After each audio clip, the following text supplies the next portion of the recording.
Белгісіз бір емхананың бір бөлмесінде екі емделуші жататын. Олардың бірі терезенің алдында, бірі есіктің жанында жататын. Терезенің алдындағы емделуші әрдайым терезеге қарап жататын. Ол қуанышпен терезеден өзінің не көретінін айтып отыр. Оның айтуынша, терезеде тып-тыныш өзен, оның бойындағы балықшылар мен керемет оқиғалар болатын. Ал екінші емделуші бұны әділетсіздік себеп санап, тіпті тамағын да жемей қойды. Ол күннен күнге ашу-ызаға булықты.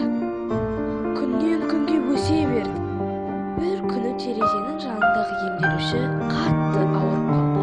Тіпті түймеге де қолы жете алмады. Сол кезде есіктің жанындағы емделуші оны баса алса да, баспай әдейі оны тыңдап жатты. Сол кез бірінші емделуші о дүниелік болды.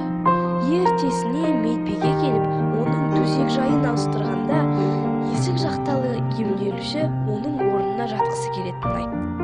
Бірден армандаған терезесіне қарағанда, ол қатты таң қалды.